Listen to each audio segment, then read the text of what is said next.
কিরে সুধা, কাল রাতে তোকে আসতে বললাম, এলি না কেন? কেন দাদাবাবু? এলে তবে তো জানতে পারবি কি দরকার ছিল। তোরই লাভ হতো। আমার কথা মতো কাজ করলে তুই টাকা পাবি, অনেক টাকা। আজ রাত্রে চলে আসিস। আশা করি তুই আমার ইঙ্গিতটা বুঝতে পারছিস। তোর বৌদি বাড়িতে নেই, পিসিমাও সন্ধ্যায় চলে যায়। বাড়ি পুরো ফাঁকা, শুধু তুই আর আমি, বুঝলি? আপনি সব কি বলছেন বলুন তো? আমি আমি কিন্তু এবার সবাইকে জানিয়ে দেব। শোন, বেশি বাড়াবাড়ি করিস না সুধা, নাহলে তোর কপালে কিন্তু অনেক দুঃখ আছে, এই বলে রাখলাম। হ্যাঁ হ্যাঁ, আপনি যা করার করুন। এই সুধা কাউকে ভয় পায় না, কাউকে না। এই কি হয়েছে? দেখো না পিসি, আমি সোনার ব্রেসলেটটা খুলে একটু স্নানে গিয়েছিলাম। ঘরে এসে দেখি ও ব্রেসলেটটা উল্টে পাল্টে দেখে নিজের আঁচলে বাঁধতে যাচ্ছে। আমি দেখে ফেলায় ও আমাকে দোষারোপ করছে। না পিসি না, তুমি বিশ্বাস করো গো আমার কথা। উনি আমায় কুপ্রস্তাব দিচ্ছিলেন, আমি রাজি হইনি তাই এসব বলছেন। সুধা, তুই সুশীলা কুমারীকে বোকা বানাচ্ছিস? আমি ওকে পুলিশের ভয় দেখিয়েছি বলে ও ঘুরিয়ে আমায় বলছে আমি দেখে নেব, আমার চরিত্রের দোষ দিয়ে আমাকে ফাঁসাবে। না পিসি না, সব মিথ্যে, সব। আমি এসব কিচ্ছু বলিনি, বরং উনিই আমাকে। দেখলে পিসি, ও কিভাবে আমাকে ফাঁসাচ্ছে? এতবার বেড়েছে তোর? তুই আমার ভালো মানুষ ছেলেটার গায়ে কালি ছেটাস? নষ্ট মেয়ে মানুষ কোথাকার। নিজের স্বামীকে তো খেয়েছিস, এখন আবার হিমানিশের দিকে হাত বাড়িয়েছিস, মুখে মুখে আবার কথা বলছিস। আমাকে ছেড়ে দাও, আমার লাগছে, আমাকে ছেড়ে দাও, ছেড়ে দাও আমাকে। এই কে কোথায় আছো গো? শিগগির এসো, দেখো দেখো সুধার কাণ্ড দেখে যাও। আমার হিমুর নামে মিথ্যে অপবাদ দিচ্ছে। কি গো, কোথায় তোমরা? গায়ের সবাই দেখো দেখো গো।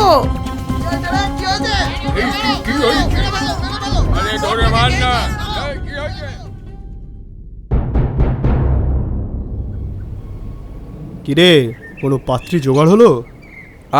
অমরজিৎ, তুই আবার শুরু করলি? দেখ, আমি বিয়ে টিয়ে নিয়ে এতটা ভাবি না, আমি এখন কাজে ফোকাস করতে চাই। আর সে সব আমি জানি, ঠিক আছে, কিন্তু তুই এই শহরে এতদিন ধরে একা থাকছিস, আর সেটেল হতে গেলে তো একটা সঙ্গিনীর দরকার আছে নাকি?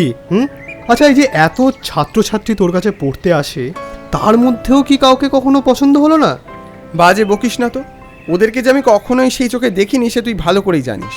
আহা, লজ্জার কি আছে? আর সেই চোখে এবার একটু দেখবি কাউকে। উফ, তুই থামবি? আরে শোন শোন শোন, যেটা বলবো বলে ভাবছিলাম, জানিস আমাদের ইনস্টিটিউশনে না একটা মেয়ে পড়তো, এই ধর 2-3 বছর আগে পাস আউট হয়ে এখন সম্ভবত তো চাকরি বাকরি করছে। হ্যাঁ, এ শহরেই থাকে, নাম সীমন্তিনী। তার সাথে আলাপ করতে চাস তো বল, আমি করিয়ে দিতে পারি। মেয়েটা খুব ভালো রে। তুই কি শুরু করেছিস বলতো? শোন, আমি একা আছি, ভালো আছি, তুই সেটা জানিস আমি কতটা অগোছালো মানুষ। আরে ভাই, তুই অগোছালো বলেই তো এসব পরামর্শ দিচ্ছি, না হলে কি বলতাম বিয়ে করতে? শোনো ভায়া সতীনাথ, অগোছালোকে এবার একটু থিতু হতে হবে। যা খুশি কর, আমি কিন্তু এসবে নেই। ঠিক আছে, সে দেখা যাবে। একটা বইয়ের দোকানে সীমন্তিনীকে প্রথম দেখলাম, আমাকে অমরজিৎই জোর করে ঠেলে পাঠালো। আমিও ওর কথা ফেলতে না পেরে এক প্রকার প্রায় বাধ্য হয়েই এসেছিলাম, কিন্তু ওকে দেখার পর আমার মনে আলাদাই একটা অনুভূতি জাগলো। বলছি, কোনো বই খুঁজছেন? হ্যাঁ, আগে না, মানে ওই, হ্যাঁ মানে জীবনানন্দ দাশের কোনো, মানে আর একটা কথা। আর কি? মানে বলছিলাম আপনাকে না, আমি কি বলছেন বলুন। না মানে আমাকে ওই অমরজিৎই। ও, অমরজিৎ দা, আমি তো চিনি ওনাকে। আপনি কি হন ওনার? আসলে আমি ওর বন্ধু। ও, নমস্কার নমস্কার। অমরজিৎ দার সাথে আমার 2 দিন আগেই কথা হয়েছে। কি ব্যাপার, কোনো কি দরকার আছে আমাকে? হ্যাঁ, মানে আপনার সাথে কিছুক্ষণ কথা বলা যায়? হ্যাঁ, চলুন না। এভাবেই ধীরে ধীরে আমাদের আলাপটা জমে উঠল। তারপর কখন যে সেটা প্রেমে পরিণত হলো তা আমরা নিজেরাও বুঝতে পারিনি। দেখতে দেখতে মাসখানে কেটে গেল।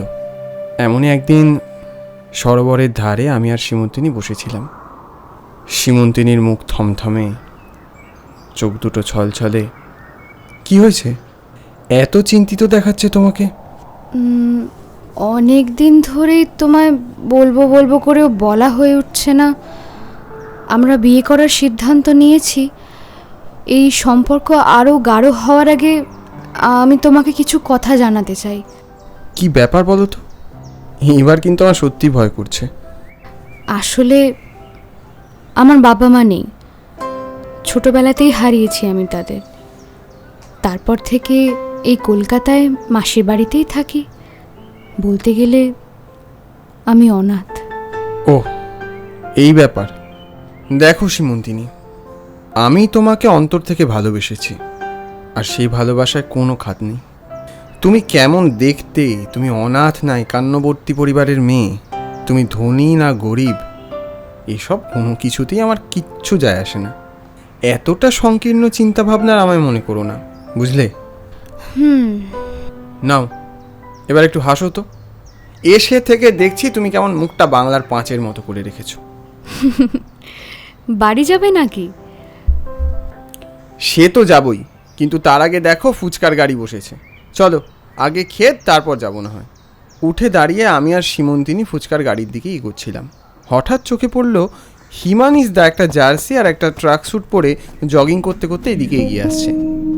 হিমানিশদা আমার ফ্ল্যাটের বাসিন্দা, জ্ঞানী লোক, দীপ্ত দুটো চোখ, সব সময় চঞ্চল। বিয়ে থা করেননি শুনেছি, একাই থাকেন। আরে সতীনাথ, তুমি এখানে? হ্যাঁ, ওই আর কি, এখানে এসছিলাম। আপনি ভালো আছেন? ও, তা তোমার সাথে ওকে? ও ও সীমন্তিনী, আমার বান্ধবী। সীমন্তিনী, উনি হিমানিশদা, আমি যে নতুন ফ্ল্যাটে উঠেছি ওখানকার সেক্রেটারি। ও হাই সীমন্তিনী। নমস্কার। তা কি করা হয়? আগে আমি একটি স্কুলে ইংরেজি পড়াই। বাহ, তোমার মতো মেয়েরাই তো দেশের 10-এর উন্নতি করবে। তোমায় দেখতে কিন্তু খুব সুন্দর। বলছি, তোমার তো ফটোগ্রাফির শখটক আছে, সামনেই আমাদের এঙ্গেজমেন্টের অনুষ্ঠান, তার আগে যদি কিছু ফটোশ্যুটের ব্যবস্থা করা যায়। তা বেশ, তো তোমরা লোকেশন ঠিক করো। তুমি কিছু সাজেস্ট করো না। শুনেছি ওখানকার পরিবেশ খুব সুন্দর। সে তো একেবারে গ্রাম। হোক না, সীমন্তিনীর যখন ইচ্ছে আমরা ওখানেই যাব। ওয়েল, কবে যেতে চাও বলো? পরশু, কি বলো সীমন্তিনী? বেশ, তাই চলো। তা তোমার কোনো অসুবিধা নেই তো হিমানিশদা? না না, কোনো সমস্যা নেই। তাছাড়া সীমন্তিনী থাকলে যেখানে যাব সেখানেই জমে যাবে। সীমন্তিনী, এই পোশাকে কিন্তু তোমায় দারুণ লাগছে। তবে তুমি অন্য ড্রেসও ট্রাই করতে পারো, আরও সুন্দর লাগবে তোমাকে। তোমার লিপস্টিকের কালারটা কিন্তু খুব আনকমন। আচ্ছা হিমানিশদা, তাহলে ওই কথাই রইল। আমরা তাহলে এখন একটু আসি। লোকটাকে ঠিক সুবিধার লাগলো না, কেমন যেন একটা। তোর কি যে বলো না, অভিজ্ঞ জ্ঞানী ব্যক্তি, ও মাঝে মাঝে একটু ইয়ার্কি টিয়ার্কি মারে আর কি। 19 তারিখ গাড়ি করে যখন ওই গ্রামে পৌঁছলাম, তখন গোধূলির আলো আমাদের গাড়িটা ছুঁয়ে গেছে। অনেক বদল হয়েছে গ্রামের। তুমি আগে কখনো এসেছিলে নাকি গ্রামে? আরে আমার পুরনো বাড়ি তো এই গ্রামেই। ওই বাড়ির সামনে এসে গাড়িটা যখন থামলো তখন সন্ধে নেমেছে। ফটোগ্রাফির কিছু যন্ত্রপাতি আর আমাদেরকে নিয়ে হিমানিশদা গেট পেরিয়ে ভিতরে ঢুকলো। এত সুন্দর জায়গাটা, আজ কিন্তু এই গ্রামেরও কিছু ছবি তুলে নিয়ে যাব। আবার কবে আসা হবে তা তো জানি না। হ্যাঁ হ্যাঁ, নিশ্চয়ই। দেখো সীমন্তিনী, এই জায়গাটা কত পুরনো। সাবধানে এসো। ওই দেখো, একটা বাতায়ন বর্তিনীও আছে। তোমরা একটু এদিকে এসে দাঁড়াও। রিন্টু, যে যে ইকুইপমেন্টগুলো আছে, ফ্ল্যাশ, আমব্রেলা, সব বের কর। আর লেন্সগুলো বের করিস। দাদা, 55 আর 100টা বের করব? হ্যাঁ, সব কটাই বের করিস। কখন কি কাজে লাগবে বলা তো যায় না। একটা থামের পিছনে দাঁড়িয়ে ফটোশ্যুট করছিলাম। হঠাৎই খেয়াল হলো সীমন্তিনী আশপাশে কোথাও নেই। এই সীমন্তিনী, সীমন্তিনী কোথায় গেলে? এই সীমন্তিনী, কোথায় পড়ে টড়ে যাবে, তার উপর এই অন্ধকারে? সীমন্তিনী! কি হলো? কোথায় গেল ও? সেটাই তো বুঝতে পারছি না। দাঁড়াও, ওকে বরং একটা কল করি। ফোনটা বেজে বেজে কেটে গেল। আশ্চর্য, এই ভর সন্ধেবেলা মেয়েটা গেল কোথায়? এই রিন্টু, ওদিকটা একটু দেখ তো। ও একবার বলছিল মেকআপ করবে, সেই জন্যে কি কোথাও গেল নাকি? না দাদা, এদিকে তো দিদি ভাই নেই। কি হলো, আমায় খুঁজছিলে? সিঁড়ির পাশ থেকে অন্ধকার ফুঁড়ে যেন সীমন্তিনী আমার সামনে এসে দাঁড়ালো। কোথায় চলে গিয়েছিলে? তেমন কিছু না, একটু মেকআপ করছিলাম আর কি। হিমানিসদা ওর দিক থেকে চোখ ফেরাতে পারছিল না। সতীনাথ, তোমার চয়েস আছে বলতে হবে। ঠিক আছে, নাও হিমানিসদা, এবার ফটোশ্যুটটা শেষ করতে হবে কিন্তু তাড়াতাড়ি।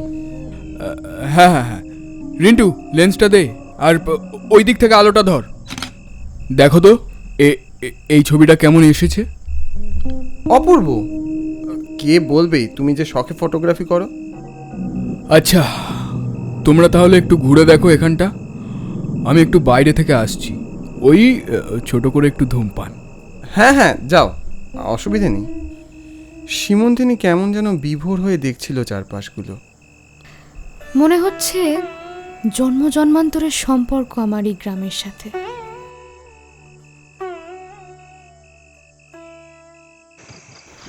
বেশ কিছুক্ষণ কেটে গেলে হিমানিসদাকে বাইরে খুঁজতে গেলাম। বাইরে বেরিয়ে দেখলাম সামনেই কাপাস তুলোর ক্ষেত। হিমানিসদা, রিন্টু, আর দেরি করো না। কারোর শব্দ নেই। ভিতরে যাই। সীমন্তিনী আবার ওখানে একা। সীমন্তিনী, এই সীমন্তিনী! কি যে হয়েছে আজ মেয়েটার! সকাল থেকে কেমন অদ্ভুত ব্যবহার করছে। অকস্মাৎ চিৎকারের শব্দ। বাঁচাও! ছেড়ে দিন দাদা বাবু, ছেড়ে দিন, ছাড়ুন, বাঁচাও! চিৎকার শুনে বুকের ভিতরটা কেঁপে উঠল। মনে হলো সীমন্তিনীরই শব্দ। সীমন্তিনী, কি হয়েছে? কি হয়েছে তোমার? আমার হাত থেকে আজকে কোথায় পালাবি? হ্যাঁ, ছেড়ে দিন আমায়, ছেড়ে দিন, ছেড়ে দিন আমাকে, ছেড়ে দিন। এক ছুটে দোতলায় উঠে দরজার সামনে দাঁড়িয়েছিলাম। হিমানিসদা, বাঁচাও, বাঁচাও আমায়, বাঁচাও সতীনাথ! পর মুহূর্তেই দেখলাম সীমন্তিনী হিমানিসদার গলা টিপে ধরেছে। যন্ত্রণায় কাতরাচ্ছে হিমানিসদা। আর ওদিকে সীমন্তিনীর এলোকেশি চুল, সাজ পোশাক ঘেটে গিয়ে বিভৎস দেখাচ্ছে ওকে। মনে হচ্ছে ও আর ওর মধ্যে নেই। সীমন্তিনী, সীমন্তিনী, কি করছো? ছেড়ে দাও, ছেড়ে দাও! অনেক কষ্টে কোনো মতে শান্ত করলাম সীমন্তিনীকে। কি হচ্ছে এখানে? তুমি বিশ্বাস করো সতীনাথ, আমি কিচ্ছু জানি না। আমি বাইরেটা দাঁড়িয়ে একটা সিগারেট ধরাচ্ছিলাম, কিন্তু হঠাৎ করে একটা কালো ছায়া যেন আমার পেছন থেকে টানলো। আমি তখন কিছু বুঝতে পারিনি। ফের দ্বিতীয়বার আমি যখন ঘুরে ভেতরে যাচ্ছিলাম, তখনই ঠিক একটা অলৌকিক শক্তি যেন আমাকে টেনে ওপরে নিয়ে এলো। তারপর তো তুমি নিজের চোখেই দেখলে। মিথ্যে বলছে ও নোংরা ছবির ব্যবসা করে, সেখানে অভিনয় করার প্রস্তাব দিয়েছে ও আমায়। আমি রাজি হইনি, তাই ও আমায় অসম্মান করেছে, খারাপ উদ্দেশ্যে আমাকে স্পর্শ করেছে। হিমানিসদা, না না না, তুমি আমাকে ভুল বুঝছো সতীনাথ। তুমি দেখছো না ও কেমন পাগলের মতো আচরণ করছে? ওর চোখ মুখের অবস্থা দেখো। আর এমন জানলে আমি তোমাদের সাথে ফটোগ্রাফি করতে কখনো আসতাম না। রিন্টু, কোথায় তুই? জিনিসপত্র গোছা শিগগির, এখানে আর এক মুহূর্ত নয়। আমি এখনই বাড়ি যাব। আমাকে ডেকে এনে এখানে এইভাবে অপমান করলে তোমরা ভালো করলে না। হিমানিসদা বাইরে বেরোতে যাবে, কোন এক ঐশ্বরিক বলে ওকে এ বাড়ি থেকে বেরোতে দিল না। সীমন্তিনীর দিকে নজর যেতেই খেয়াল করলাম এক দৃষ্টিতে ওদের দিকে তাকিয়ে আছে। ওর চোখ দুটো দগদগে লাল। এসব কি হচ্ছে? যেতে দাও, যেতে দাও আমাদের। হিমানিসদা উদ্ভ্রান্তের মতো বেরোনোর চেষ্টা করে চলেছে, আর তখনই ওদের হাত থেকে ক্যামেরার জিনিসপত্রগুলো মাটিতে পড়ে গেল, আর সাথে সাথেই বাতাসে ভেসে উঠল কিছু ফটোগ্রাফ, যেখানে দেখা যায় একটা মেয়েকে রক্তাক্ত, পীড়িত, যেন কেউ নির্যাতন করছে ওকে। নিজের চোখকে বিশ্বাস হলো না। সেই ফটোগ্রাফে হিমানিসদার ফটোও দেখতে পেলাম, আর সেরকম অত্যাচার করছে সেই মেয়েটাকে। এসব কি হিমানিসদা? সত্যি কথা বলো, ছবিতে মেয়েটা কে? আমি কিচ্ছু জানি না, বিশ্বাস করো। জানিস না? তুই জানিস না? হঠাৎ সীমন্তিনীর গলার স্বর বদলে গেল, ওর ঠোঁটের কষ বেয়ে ঝরে পড়ল রক্ত। ওর কণ্ঠস্বর শুনে হিমানিসদাকে ভয়ে থরথর করে কাঁপতে দেখলাম। সুধা! আমি সুধা। আমার অতৃপ্ত আত্মা এই গ্রামের কোনায় কোনায় আজও ঘুরে বেড়ায় ন্যায় বিচারের আশায়। মনে পড়ে আমার নিথর দেহটাকে কিভাবে ভাগাড়ে ফেলে এসেছিলিস? তুই চেয়েছিলিস শিয়াল কুকুরে ছিঁড়ে খাক। এখন আমার মুক্তির সময় এসেছে, তাই তো তুই এত বছর পর এখানে এসেছিস। আজ তোর শেষ দিন। ঠিক ঠিক যেভাবে তুই আমাকে ক্ষতবিক্ষত করেছিস, সেই সব কিছু আজ আমি তোকে ফিরিয়ে দেব। ক্ষমা করে দে সুধা, আমি স্বীকার করছি, সেদিন আমি তোর ওপর অকথ্য অত্যাচার করেছি। তোর বৈধব্যের সুযোগ নিয়ে আমি তোকে বদনাম করেছি। সুধা, সুধা, আমাকে ছেড়ে দে। এইসব সত্যি হিমানিসদা? এতটা নীচ তুমি? তার মানে সীমন্তিনী ঠিক বলেছিল, তুমি মানুষ নও, পিশাচ। তুমি ওর দিকেও তোমার ওই নোংরা দৃষ্টি দিতেও দ্বিধাবোধ করনি। ছি! তোমার মতো মানুষের বেঁচে থাকার অধিকার নেই, নরকের কীট। নে, এবার তুই শাস্তির জন্য প্রস্তুত হ। আচমকাই চিৎকার করে উঠল হিমানিসদা। ওর শরীরে এক এক করে সৃষ্টি হচ্ছে হাজার হাজার ক্ষতের, সেখান থেকে রক্ত ঝরে পড়ছে অনবরত।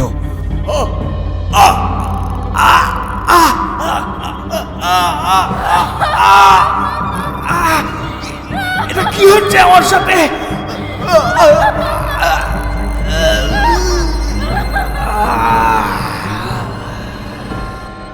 হিমানিসদার দেহটা একটু একটু করে পুড়ে বাতাসে অদৃশ্য হতে শুরু করলো।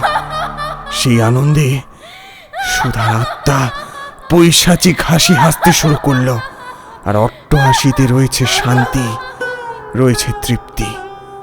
হয়তো এবার ওর আত্মার মুক্তি ঘটবে।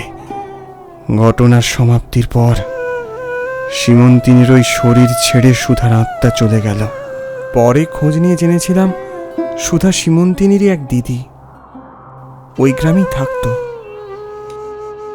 প্রশান্তি তো তখনই যখন এই সমাজটা এরকম বিকৃত অসুস্থ মস্তিষ্কের জঞ্জাল থেকে মুক্ত হবে। আমি জানি একদিন ঠিক হবে, আমরা লড়ব।